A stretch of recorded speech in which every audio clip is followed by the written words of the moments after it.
বর্ষার শুরু থেকেই চোখ রাঙাচ্ছে ডেঙ্গু, বিভিন্ন জায়গায় বাড়ছে রোগীর সংখ্যা। পিরোজপুরে ২৪ ঘন্টায় ডেঙ্গু আক্রান্ত হয়ে বিভিন্ন হাসপাতালে ভর্তি হয়েছে ১১ জন। মোট চিকিৎসা নিচ্ছেন ৫২ জন। চলতি বছর এ পর্যন্ত চিকিৎসা নিয়েছে ৫০৪ জন, আর মারা গেছে ১ জন। ১০০ শয্যার জেলা হাসপাতালে অতিরিক্ত রোগীর চাপে সেবা দিতে গিয়ে হিমশিম অবস্থা চিকিৎসক ও নার্সের।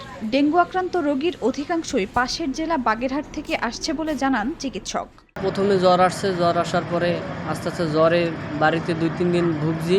ভোগার পরে হাসপাতালে এই জায়গায় আসে তারপরে টেস্ট করছি, টেস্ট করার পরে ধরা পড়ছে ডেঙ্গু হয়েছে। আমাদের মোড়লগঞ্জের ওখান থেকে মনে করেন 90% মানুষই ডেঙ্গুতে আক্রান্ত। ডেঙ্গুর যে ভালো চিকিৎসা সেরকম একটা কোনো গরজ নেই। আমাদের সবাইকে সচেতন হতে হবে যাতে আমরা মশা যাতে আমাদেরকে আক্রমণ করতে না পারে, এবং মশার যেগুলো বংশবৃদ্ধি স্থল সেগুলোকে আমাদের ধ্বংস করার জন্য উদ্যোগ নিতে হবে।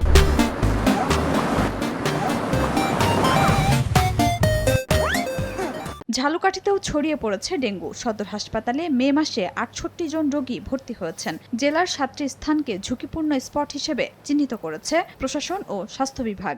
একটা ভাইরাসবাহিত রোগ, স্বাভাবিক জ্বরের মতোই এর চিকিৎসা। কেবলমাত্র খেয়াল রাখতে হবে কোনো ধরনের ব্যথানাশক ওষুধ, প্যারাসিটামল ছাড়া কোনো ধরনের ব্যথানাশক ওষুধ খাওয়া যাবে না। প্রচুর পরিমাণে তরল খাবার খেতে হবে, পর্যাপ্ত বিশ্রাম নিতে হবে, পর্যাপ্ত পরিমাণে ওরস্যালাইন, ডাবের পানি, ফ্রেশ জুস এগুলো খেতে হবে, তাহলে রোগীরা ভালো থাকবে। জেলা স্বাস্থ্য বিভাগ বলছে প্রতি বছর মে থেকে জুলাই মাসের ডেঙ্গুর প্রকোপ বেড়ে যায়। সদর হাসপাতাল সহ জেলার স্বাস্থ্য কমপ্লেক্সগুলো ডেঙ্গু চিকিৎসায় প্রস্তুত রয়েছে। খাদিজা স্বপ্না, সময় সংবাদ।